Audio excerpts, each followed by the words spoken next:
In this lesson, we're going to talk about something very important. How to learn new words so that you can use them when speaking in English. Hello, my name is Maddy from POC English and welcome to another lesson. One of the most important things that we should do, and a lot of students are trying to do, is to learn new words and then use the words that they have learned when they are speaking or writing. So it's very basic. Learn new words, use them in speaking or writing. But it's not as simple as that. I'm pretty sure you know. In fact, most of the students who are trying to improve their vocabulary are struggling with this. But don't worry, because in this video, I will take you through a step-by-step guide so that you can learn new words and eventually use them when you are speaking or writing in English. Part 1. Where to learn words from. One of the mistakes students make is just to see some words, write down the translation in their mother tongue, and then try to memorize that. But learning individual words is not helpful at all. It's a waste of time. In order to learn the words, you need to have a context. A context will help you see how the words are actually used within a text or a speech. So there are three main sources that you can learn words from. You can use text-based sources, audio-based sources, or video-based sources. Let's start with the first one, text-based. If you like reading books, there are many good vocabulary books out there. One of the best ones that I always recommend is Oxford Word Skills.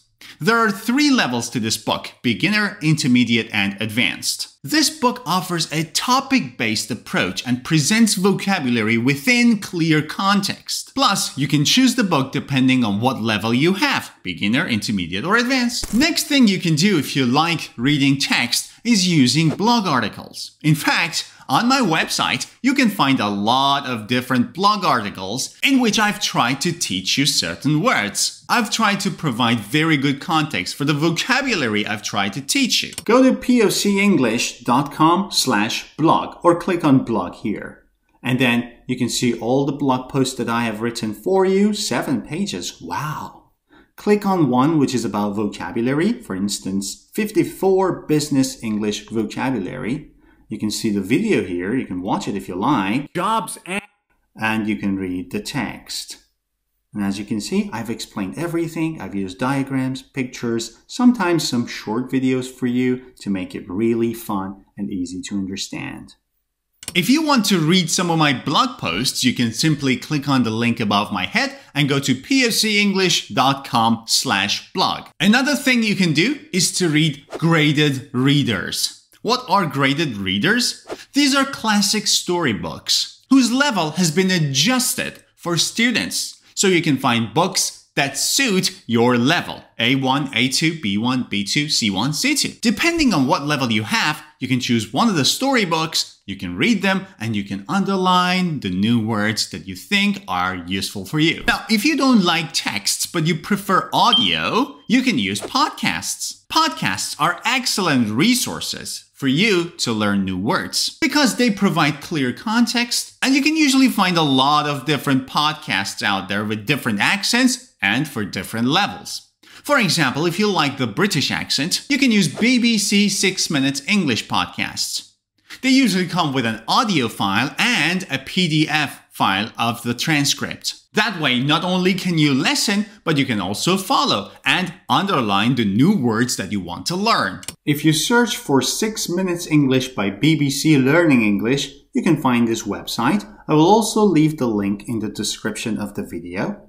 You can come here, click on one of the topics that you like. For example, I'm going to go for eating for 2.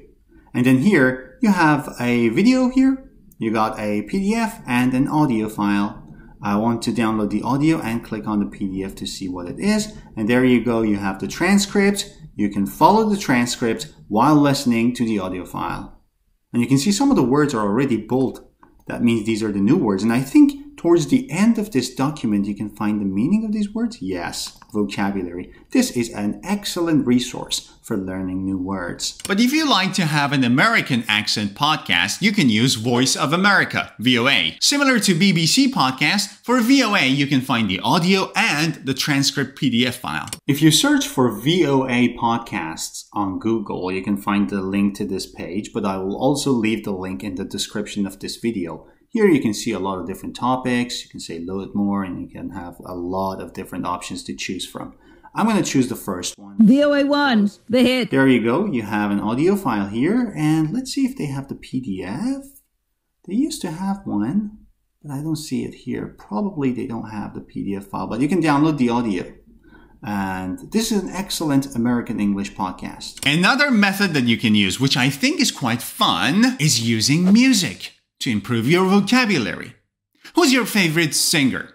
Choose a singer that you like. Then choose one song that you like. Then listen to the song and check the lyrics. While listening and checking the lyrics, you can also sing along if you know how to sing along with that song, and then underline the new words that you see. For example, one of my favorite singers is Krista Berg, and one of the songs that I really like is called Lady in Red. But what about videos? Well, if you are a visual person, that means a person who learns by seeing, videos are great resources. There are many creators out there on YouTube and you can follow their videos. For example, on my channel you can find a lot of videos in which I've tried to teach you new words, phrases, phrasal verbs, or idioms. You can watch those videos and take notes of the new words that you learn. Alright, so far we know that to learn new words we need a context, and to get the context we can use text, audio, or video-based resources. But, and there's an important but, the words that you learn at this stage are added to the passive vocabulary knowledge. Passive vocabulary? What is passive vocabulary?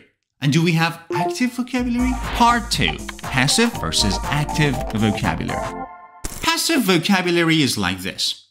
If you see the word somewhere, or if you hear it, or if you watch it, or if you read it anywhere, you may remember the meaning, but when you are trying to speak or write, you cannot use it.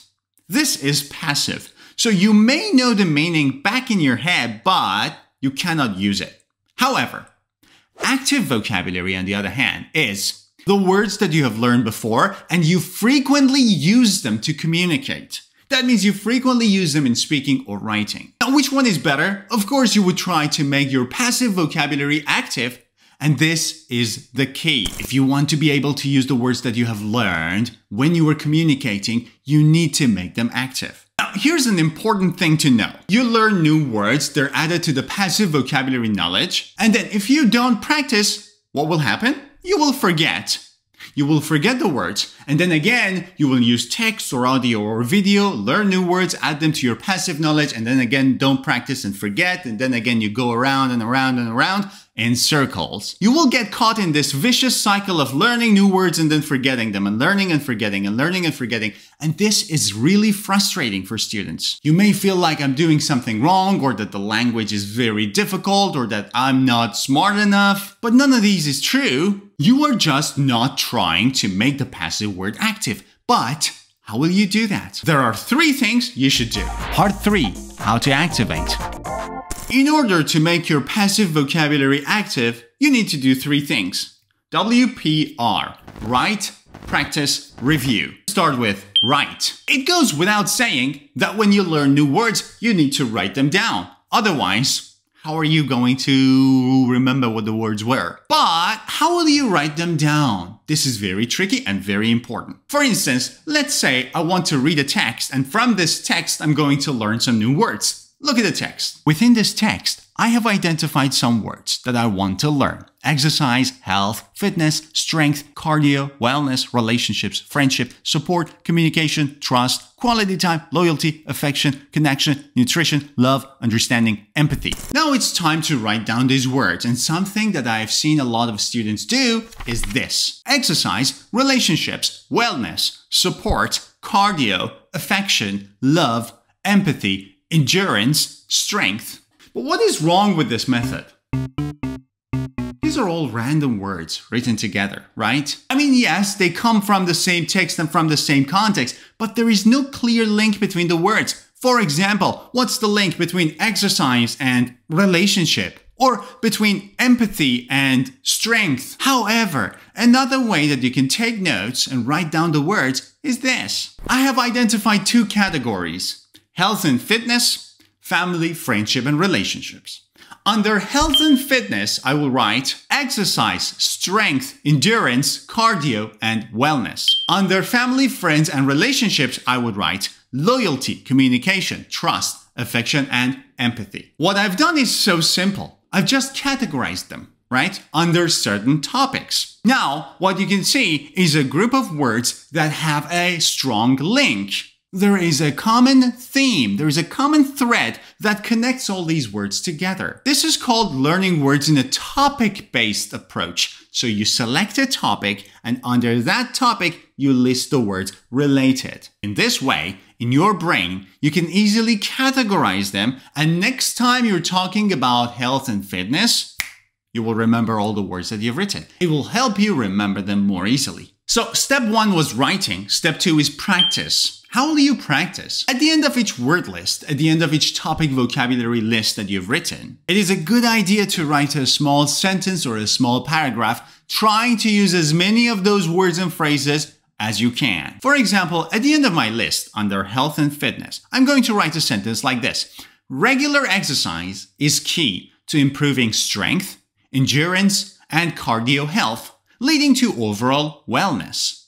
As you can see, it's just a sentence. But in this sentence, I've used 1, 2, 3, 4, 5 of the new words. Similarly, under family, friends, and relationships, I'm going to write something like this. Loyalty is built on open communication, trust, and real affection. And that's how we develop empathy. Again, in this one sentence, I have used loyalty, communication, trust, affection, and empathy. 5 of the new words that I have written down. Now, what does this help you with? First, you practice using the words that you have learned in written form. That means you're basically pushing the words to come out of the passive box in your head and go towards the active box. And secondly, this will help you in the review stage, which we're going to talk about now.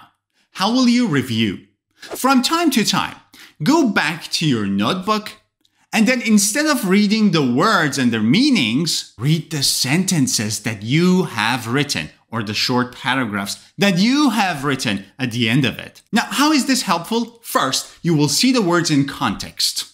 You're not seeing the words alone, but in a text. Second, the text is written by you. So it's very familiar for you. And third, because they all relate to the same topic, you can easily categorize them in your head. And the next time you're talking about that topic, bam, they're there. So the overall diagram is like this. You use text, audio, or video to learn new words, and then you add them to your passive vocabulary knowledge.